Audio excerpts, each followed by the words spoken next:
I got epic revenge on my cheating wife, ghosted her, and moved on to a new love and life.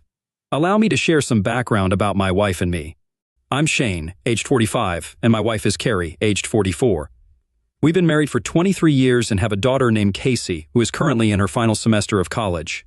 Casey has always brought immense joy into our lives and is pursuing a degree in education with the goal of becoming a math teacher. I grew up on a ranch in a small Texas town, where I worked diligently while still finding time for sports, rodeos, and socializing. Following high school, I pursued a college education in agriculture with aspirations of becoming a high school agricultural teacher. Given my parents' limited finances, I worked part-time to help support our family. During my last semester of college, my parents decided to retire and sold the ranch, opting for a modest home in town. Tragically, they were both eliminated in a car accident on their way back from my graduation. Being their only child, I inherited the proceeds from the sale, which amounted to around $400,000. A surprising revelation, since they had never disclosed the exact amount to me. The following months were exceptionally challenging as I mourned the loss of my parents, particularly given the suddenness of their passing.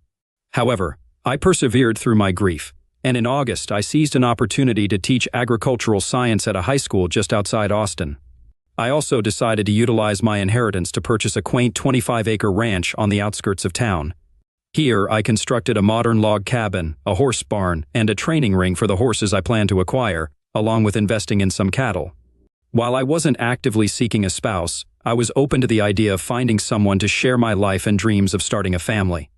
Approximately a month into the school year, I met Carrie through a setup arranged by my mentor teacher. Initially, I was hesitant, but I figured it was worth a shot given my circumstances. When Carrie answered the door, I was immediately struck by her incredible beauty. Our first date, which included dinner and drinks, went smoothly, and I felt a strong connection with Carrie. As we conversed on her balcony later that evening, I couldn't help but wonder why such an exceptional woman was still single. Carrie echoed my sentiments, complimenting my attributes and expressing her attraction. Blushing, I admitted that I had never felt this way about anyone before and that there was something truly special about her. Well, Shane, thank you. I can relate. Most of the men I've dated were either clueless or inappropriate. I've never encountered someone I wanted to seriously commit to until tonight, she said. I turned to her, and as our eyes met, we shared a kiss. It wasn't an overly aggressive, messy French kiss, but a gentle, tender one. We lingered in that embrace for several minutes. Then I spoke. Carrie, I'd like to see you again. We don't have to rush into anything, but I'm interested in seeing where this goes. I want to truly understand you before we, well, you know. Shane, you're one of the sweetest men I've ever met. You're a true gentleman. Most guys would already be trying to make moves, she interjected. I chuckled and replied, I'd be lying if I said that thought hadn't crossed my mind. You're incredibly beautiful and alluring. However, I hold you in high regard despite our recent meeting. I'm looking to build a meaningful relationship, not just a fleeting encounter. She leaned in for another kiss before saying, Me too, Shane. You're one of a kind, and I'm eager to get to know you better. Carrie came from a modest background where college wasn't financially feasible. She opted for vocational training and administrative secretarial skills. She had been employed by a successful small business in Austin for the past few years. Over the next several months, we grew close and fell in love. About 4 weeks after our first date, we shared our first cozy moment. It was passionate and intense, happening in the front seat of my truck after a movie. We barely made it to the truck before our desires took over.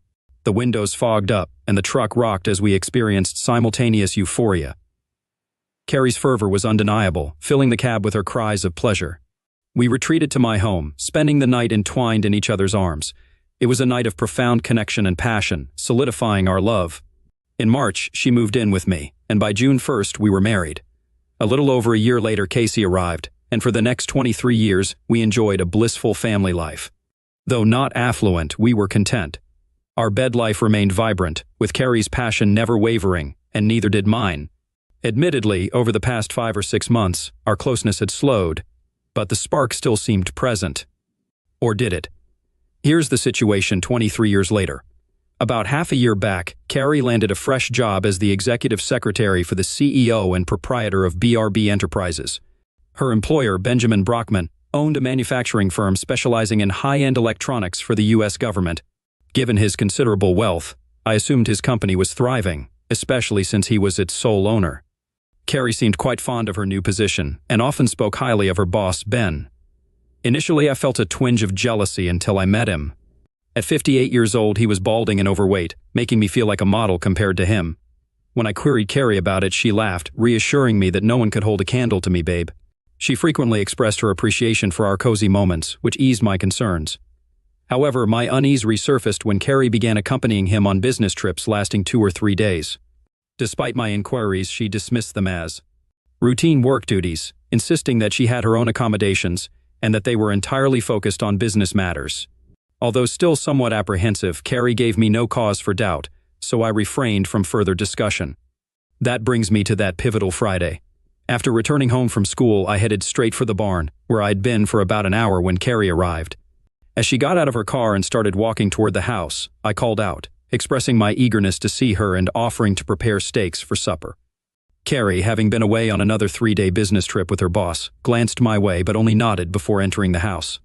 Inside, I grabbed a beer from the fridge and asked if she would prefer a beer or a glass of wine. She replied that a glass of wine would be lovely, still avoiding eye contact and staring at the floor. Sensing her unease, I brought her a glass of wine and placed the bottle beside her. Finally, looking up at me, Carrie appeared troubled.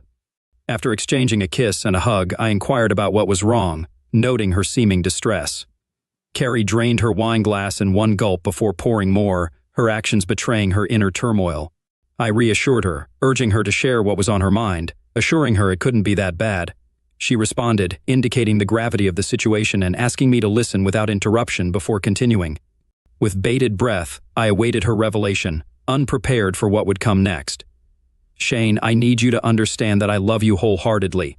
What I'm about to say isn't a reflection of you being inadequate as a husband, partner, friend, or father. You're the most incredible man I've ever known. As she spoke, I sensed this conversation was heading toward a life-altering revelation. Shane, I've made the decision to file for divorce. I'll be leaving immediately. Your concerns about Ben and me are valid. We've been having an affair for the past 5 months. He's fallen deeply in love with me, and we plan to marry once our divorce is finalized. We'll divide everything equally, but you'll keep the house, ranch, and all possessions. I'll only take my clothes and personal items. Pausing briefly, she allowed her words to sink in. Go ahead, I replied, surprisingly composed despite the seething anger and profound hurt inside me. I'll file for a divorce citing irreconcilable differences. Let's make this process as swift, straightforward, and painless as possible, she continued, giving me an opportunity to respond. And respond I did. Carrie, do you love Ben? I respect him and find him intriguing. Perhaps I'll come to love him in time. Carrie, does Ben fulfill you physically more than I do? Is he a better lover? Were you dissatisfied with our closeness? No, Shane, he doesn't even come close. You've always been a fantastic lover, and I've always been satisfied by you, she reassured. Have I mistreated you? Are you unhappy with me? I'm struggling to comprehend why you're ending our marriage and breaking up our family, Carrie. I'm genuinely confused, I admitted. Shane, when I'm kind to Ben, he lavishes me with extravagant gifts. He loves me deeply and enjoys demonstrating his appreciation. He believes marrying him would provide a life of ease, free from work, and abundant in luxury. Fancy cars, global travel, designer clothes, and fine dining, she explained. So this is about money? You're trading up for a wealthy man? Well, Carrie, there's a word for what you're doing, and it starts with a P, I retorted bitterly. Carrie protested tearfully, insisting that she was not a call girl. She expressed regret for causing me pain but explained her decision to pursue the opportunity to marry a wealthy man. I responded, conveying the immense pain her actions were causing me. I expressed my disappointment, recounting the 23 years of hard work and dedication I had given to provide for her, offering everything from love and affection to my heart and soul. Apologizing for not meeting her expectations with my income, I requested some time alone and informed her that I would be in the barn while she packed. Sensing Carrie's remorse, but her focus seemed fixed on her newfound wealth, I sat on a bale of hay in the barn. I felt an overwhelming surge of emotion. This was different this time. Tears streamed down my face. I rarely cried. My father had taught me that men don't. Yet in that moment I felt utter despair. What could I have done differently? Was this my fault? These thoughts pierced my heart as I wept, realizing this would be the last time Carrie would bring me to tears. Carrie entered the barn, glanced at me, and exclaimed, "Oh my God, what have I done? Shane, you never cry. Or have I hurt you that much? Oh, Shane, I am so sorry." Well, Carrie, out of nowhere, you come home and drop the bombshell. You're wrecking our marriage, tearing our family apart, moving out, and filing for divorce. And for the past 5 months, you've been with another man. To top it off, you claim it's because I didn't earn enough money, yet you say you still love me. But it seems love means nothing to you anymore. Shane, I've got to go. Ben and I are flying to Paris early tomorrow. We'll be gone a few days. When I return, I'll start the divorce proceedings as soon as possible. You seem in a hurry to throw away our 23 years together. Have you considered Casey's reaction? I'll call her tonight. She'll understand. Ben has promised to buy her a new Mercedes and pay off her college loans, including the ones you took out. No thanks, Carrie. I can handle my own loans, and I doubt Casey can be bought like you have been. She gave me a strange look, but remained silent. You better go, Carrie, but know that once you leave, it's final. I won't take you back. This spells disaster, so don't come crying to me. Oh, and make sure to please your sugar daddy tonight. I sensed she pondered my words for a moment. I thought she might reconsider, but then she bid goodbye. Shane, I love you and will miss you. With a soft reply, I said, I love you too, Carrie. After sitting down and shedding more tears, I eventually gathered myself and made a decision to move forward. Addressing my 2 horses, I acknowledged that they were now the only females left in my life and expressed my confidence in their loyalty. I walked over, petted them both, and they responded with nods and nudges. Heading back to my empty house, I grabbed another beer. About an hour later, Casey called. Dad, are you okay? I just talked to Mom. Has she lost it? What's she thinking? She's hooked up with a sugar daddy and believes his wealth will bring her happiness, I replied. I guess I couldn't fulfill all her desires in life. That's garbage, Dad. She believes that old creep and his money will complete her life. She tried to convince me he'll be a great stepdad, promising me a new car and paying off my college loans. I told her to stick that car where the sun don't shine. I had to chuckle. Thank goodness my daughter saw through it. I assured her, and we chatted, lifting my spirits. She pledged her support and vowed to steer clear of the sugar daddy. After a few beers, I drifted off to sleep on the couch, but my night was troubled by several unsettling dreams, one of which took place in a mall. In the dream, I stumbled upon Carrie performing mouth lovemaking on Ben in a women's dressing room. She glanced up, laughed, and continued, despite Ben's notably short member measuring merely 2 inches. The next morning, my old college roommate Jerry called and greeted me, mentioning that we had stayed in touch over the years. He reminded me that he works for the FBI's fraud division and had served as my best man at our wedding, remaining one of my closest friends. It had been a couple of months since our last conversation. I responded to Jerry's greeting, asking how he had been. He replied that he had been pretty good and inquired about my well-being. I admitted that things weren't going so great, explaining that Carrie had left me the day before and was seeking a divorce, which was why I was reaching out. Jerry expressed urgency in needing to see me as he was in town, offering to come quickly if it was okay with me. I questioned Jerry about how he could have known about Carrie leaving me, to which he replied that he didn't actually know. However, he had some information to share that he believed would interest me. Agreeing to meet shortly, I pondered what Jerry could possibly know about my situation. It all seemed increasingly bizarre. Though thoughts of revenge hadn't crossed my mind, I had a sinking feeling they were imminent. Jerry arrived about 30 minutes later, and I offered him a cup of coffee as we settled on my back deck on that lovely morning. Jerry remarked on the peaceful and beautiful surroundings before expressing his regret about the end of my marriage. Though I shared everything with him, he didn't seem surprised. Jerry, it seems like you already knew about Carrie and Ben, I remarked. Shane, what I'm about to tell you stays between us, Jerry cautioned. I shouldn't be telling you this, but as your friend, I feel obligated. We never had this conversation, and you can't share it with anyone. Of course, Jerry, this sounds more serious than just a marital issue, I replied. It is, Shane. It's also official business on my part. I'm involved in an operation concerning Benjamin Brockman. We suspect he's been committing fraud with government contracts, potentially defrauding the U.S. government of millions. If proven, he's in serious trouble. We've been undercover, gathering evidence for several months. Another couple of months, and I think we'll have all the evidence we need to bring him to justice. Wow, Jerry, this is fantastic. I despise that idiot. I'd do anything to see him brought down. It would serve Carrie right. And how could she be so foolish? Leaving you for that idiot was a dumb move on her part. Plus, since Carrie is his executive secretary, she's become a person of interest in this investigation. Holy crap, Jerry, is Carrie implicated in this fraud? We don't believe so. We haven't found any evidence indicating she's aware of his crimes. However, she'll become entangled eventually. When everything unravels, she'll be in for a rude awakening. She believes she's gaining a wealthy new husband and will live happily ever after. During our surveillance, we uncovered Carrie's affair with Ben. I was waiting until I had solid proof. Then I planned to inform you, Shane. I suppose her lust for wealth led her to betray you. Jerry opened his briefcase and produced a large envelope. Tossing it to me, he said, "Here's plenty of evidence of their affair if you want to use it in your divorce. If anyone asks, you didn't get this from me." I opened the envelope. Inside were 8x10 photos, emails, and several explicit videos, clearly showing them having lovemaking, accompanied by dates and times. It was difficult to look at and stirred up my emotions once again. I maintained my composure and thanked Jerry for his efforts. Interestingly, in the close-ups of her face during lovemaking, Carrie didn't seem to be enjoying it at all. There was a lot of faking on her part. I know how she acts when pleased, and I never saw her behave like that during our lovemaking. Another ironic detail, Ben did indeed have a small male organ. Jerry mentioned he had to return to work. He informed me that he would be in town for a few more days but anticipated D-Day with Brockman to be imminent. "Jerry, how about we grab dinner tomorrow night? It's on me for all you've done for me in this mess." "Sounds great, Shane. My sister, Ashley, is coming tomorrow. Would it be all right if she joined us?" "Absolutely. I haven't seen her since she was 13 and in braces. She's 36 now and quite stunning, I hear." Ironically, her divorce was finalized today. Seems she returned home early from a business trip and caught her husband in bed with his secretary. "We might have something to discuss then. She's a partner at a corporate law firm, and she's here to open a new office for them.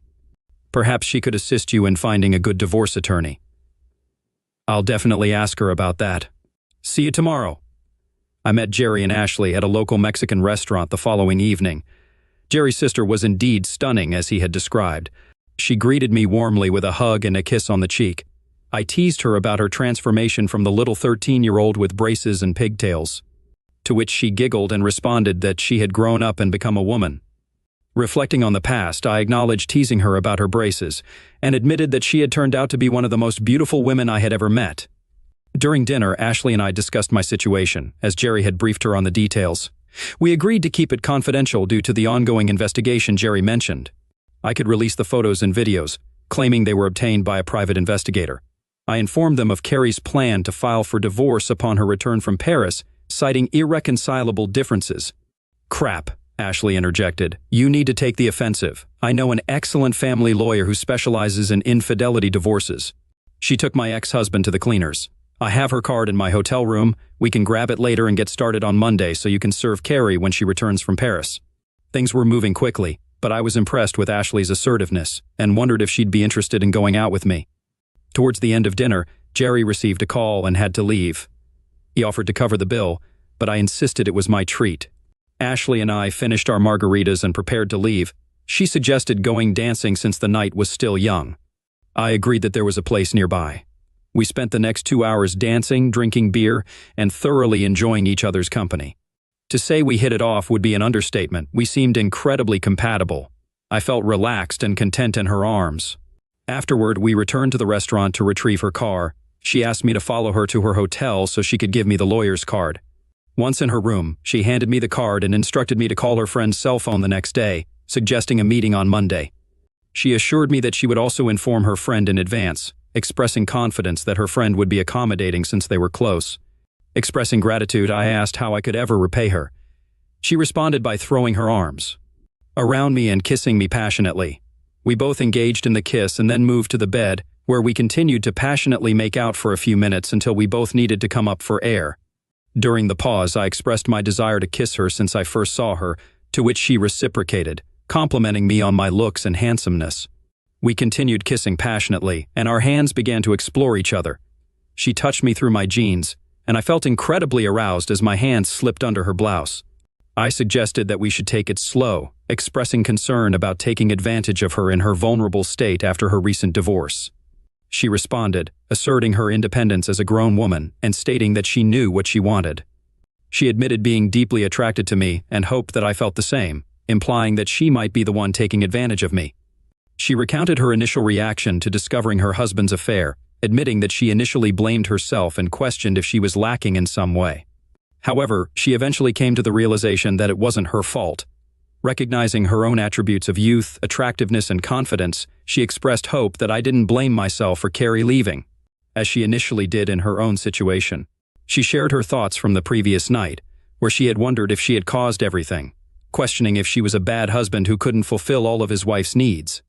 However, after spending time with me that night, she concluded that it wasn't my fault. I'd been a good father, husband, and lover, providing everything I could. We kissed some more, but mostly just cuddled on the bed, finding comfort in each other's presence. The next morning, we woke up in each other's arms. I invited her to lunch at my house and suggested we go horseback riding, which she enjoyed. Later, we ended up on the couch, where things heated up again, but it remained only a heavy makeout session. I mentioned that we decided to continue seeing each other and see where it leads. I took Monday off and met with Julia, the attorney recommended by Ashley. I recounted my story and presented all the evidence I had. Julia appeared disgusted with my wife's behavior and attitude, which didn't surprise me given her 30 years of experience as a lawyer. She proposed filing for divorce based on infidelity and abandonment, seeking ownership of the house, ranch, and assets. We had $10,000 in savings, which we would split. I would retain all the money in our checking account. Carrie was already paying her car payment, and her credit card was in her name, so she would keep them in her name. I covered her car and health insurance. Julia advised me to cancel both as soon as possible. Any credit cards in both our names would be canceled. Julia pretty much covered all my bases. She said we would only use the explicit photos and videos if necessary. Julia wanted to know when Carrie would be back from Paris. I told her it was supposed to be Thursday morning. I provided Julia with the address Carrie had left me in case of any mail forwarding. Julia said she would serve her Thursday morning. She may not like the infidelity part, but I think she will agree to everything else. She seems satisfied with her new financial situation and eager for a quick divorce so she can marry Mr. Brockman. Julia proposed informing Carrie that she would modify the infidelity section of the divorce papers if she signed them as they were. I responded affirmatively, expressing the desire for Carrie to acknowledge her infidelity. Around 10:30 a.m. on Thursday morning, my cell phone rang, and since I didn't have a class, I answered it. It was Carrie, sounding upset, questioning why she had received divorce papers, as we had agreed that I would file for divorce. I explained to Carrie that I hadn't agreed to anything, and that I was simply trying to expedite meeting her wishes. She questioned the content of the divorce papers, particularly the mention of infidelity and abandonment, which I suggested changing to irreconcilable differences. Carrie reiterated that she hadn't agreed to anything and proposed that I accept the settlement, indicating that I would soon be a wealthy man's wife. She offered to modify the infidelity and abandonment grounds to irreconcilable differences if I signed the settlement as it was. I informed Julia that Carrie wanted the revised copy, which she would have Ben's lawyer review. If he approved, Carrie would sign. After briefing Julia on my conversation with Carrie, Julia had the updated papers ready to send over, as she had anticipated. Julia mentioned that she knew Ben's lawyer, describing him as a corporate attorney with no experience in divorce, predicting that he would likely advise signing without much consideration. True to Julia's prediction, Carrie signed the papers, and they were returned to Julia's office by Friday afternoon. I stopped by and signed them on my way home from work. The divorce would be finalized in 60 days. I called Ashley, and we arranged to meet for dinner near her new office. We had a pleasant dinner and talked for about 2 hours. Ashley sensed that I needed to discuss everything, and indeed, I did. We decided to refrain from any cozy activities that night and save them for Saturday night instead. Later that night, Carrie called and expressed concern about my well-being. She informed me that she no longer had the right to use terms of endearment with me. I was firm in stating that I would survive despite the pain she had caused me, emphasizing that she had hurt me deeply. However, I also conveyed that it didn't matter anymore, as she had achieved what she wanted, and unfortunately, I was no longer what she desired. Carrie expressed remorse, saying she didn't mean to hurt me and that she still loved me very much. I responded dismissively, informing her that in the settlement, I would be canceling her car and health insurance, waiting until next Friday for her to arrange coverage. She thanked me and assured me that Ben would take care of everything. I clarified that I wasn't worried, I was just letting her know. As our conversation neared its end, Carrie bid goodbye, expressing hope that I wouldn't think she's a terrible person for her actions. She stated that she had to do what she had to do and reiterated her love for me. At this point, I began to feel emotional. I was sure Carrie could sense my final words, expressing my farewell and wishing her a nice life with her new man. I ended the call before she could say anything else. It was time to embark on my own new life, and I had intentions for Ashley to play a significant role in it. Ashley arrived at my house on Saturday night at 6. She looked stunning and alluring. Let me paint you a picture. She stands at about 5 feet 9 inches, with long blonde hair, shapely legs, and the most perfect curves I've ever seen. She looked like a goddess incarnate. Her full, shapely lips begged to be kissed. She wore a cute little red dress that accentuated her figure, revealing some cleavage. My excitement was already evident, straining against my jeans. We enjoyed a lovely dinner on my deck overlooking the ranch, accompanied by plenty of wine. We dined, drank, flirted, and conversed for about 2 hours. Finally, she looked at me and conveyed that if I didn't take her to bed soon, she would explode, referring to me as cowboy. I literally swept her off her feet and carried her to my bedroom. We wasted no time undressing and indulging in each other's company. Over the next few weeks, Ashley and I spent a considerable amount of time together. I proposed that she move in, but she preferred to wait until after my divorce was finalized. Nonetheless, she often spent nights in my bed. About 5 days before my divorce was official, Jerry called me. He informed me that they were on the verge of taking action against Brockman and his business. Everything Brockman owned would be seized, as they had amassed substantial evidence and witnesses against him. "What about Carrie?" I inquired. "She'll be questioned, but it seems she's in the clear. However, she'll be losing her financial support. She's in for a rough ride." "Shane, that's her problem, I guess." "Shane, I want you to know that my sister is thrilled with your relationship. She was devastated after her divorce. Is there a chance you might become my brother-in-law someday?" "I hope so, Jerry. It depends on whether she wants me too. I can tell you, though, that I've fallen in love with your sister. She loves you too, Shane. I'll keep you posted on the Brockman situation. I wouldn't be surprised if Carrie reaches out to you." It was Friday, and I was eagerly anticipating spending the weekend with Ashley. It also marked the day my marriage to Carrie officially ended. On my way home from work, I stopped at a convenience store for some beer for the weekend. What happened next could be called fate, luck, or justice, but it was certainly peculiar. Carrie called me. She wanted to meet. I agreed to lunch. I invited Ashley, but she declined, knowing the purpose of the meeting and trusting me to handle it. I had taken the entire week off from work, planning to resign once they found a replacement. Additionally, we were busy moving Ashley into my place. Carrie and I met at a nice downtown restaurant per my suggestion. I couldn't believe my eyes when I saw her. She had gained weight and, frankly, didn't look good. The past few days must have been overwhelming for her. It had been widely covered in the news, with her name mentioned frequently. There were even reports suggesting she was Brockman's mistress. I noticed people staring and pointing as she entered. Opting for an open area outside, we found a table away from prying eyes to have our conversation. Initially, we engaged in small talk, but it wasn't long before she broke down in tears. "Shane, leaving you was the biggest mistake of my life," she confessed. "I'm not saying this just because Ben got arrested.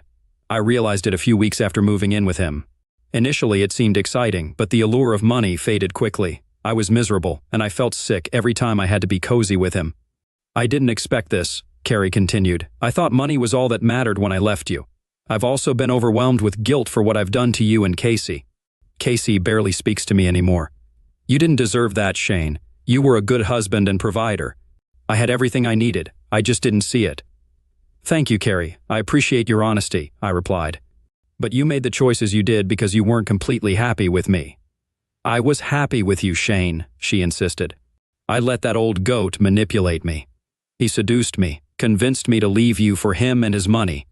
The night before his arrest, he forced himself on me. He's a disgusting, perverted old man. I hope he rots in jail." Despite wanting to laugh, I refrained. "Where is this leading, Carrie? What do you want from me?" I asked.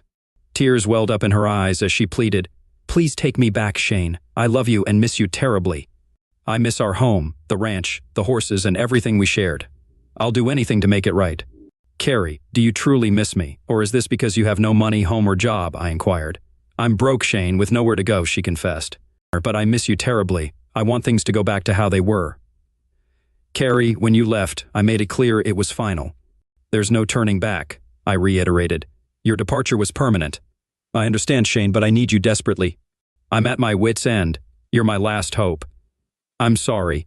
Carrie, I've moved on and found love with someone else. We'll marry eventually, but we're not rushing things due to our past experiences with our spouses," I explained. Carrie looked devastated, tears streaming down her face. It seemed she hadn't considered the possibility of me moving on. She sat there sobbing, and I couldn't help but feel sorry for her. I once contemplated revenge when she left, but now I just wanted to help. "Is there anything I can do to assist you?" I asked. Carrie looked up and requested, "I suppose I was naive to hope you'd take me back." "I don't blame you. I wouldn't take me back either. If you could lend me $5,000 until I find a job and a place of my own." "I'm staying with a friend, but I need my own place." "How much do you need, Carrie?" I asked. "If you could loan me $5,000, I'll start paying you back once I find employment," she replied. As the waiter brought our food, Carrie began eating, but my appetite had waned. Observing her, I pulled out my checkbook and wrote a check. Handing it to her folded, I said, "Carrie, this should help you start anew. You're a skilled secretary, you'll find a job. If not, let me know, and I'll see what I can do. I regret how things unfolded. My dream was to grow old with you, holding hands as Casey said her wedding vows, watching our grandkids take their first horseback ride, and being buried beside you on a ranch. It seems fate had other plans."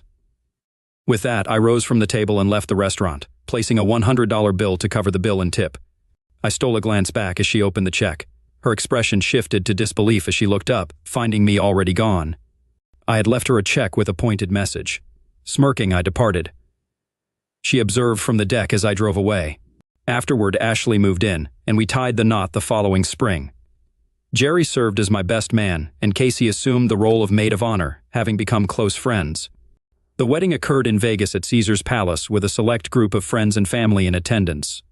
The reception was held in our honeymoon suite, creating a memorable affair for everyone. I struck it lucky, winning over $200,000 on a progressive slot machine, showcasing my knack for accumulating money through gambling. Carrie wasn't part of the festivities, but she got wind of the news through the local paper. Eventually, she found a job and a place to live, though she never reimbursed the loan, which I didn't anticipate. Rumor has it she's now dating a high school English teacher, and I hope it brings her happiness.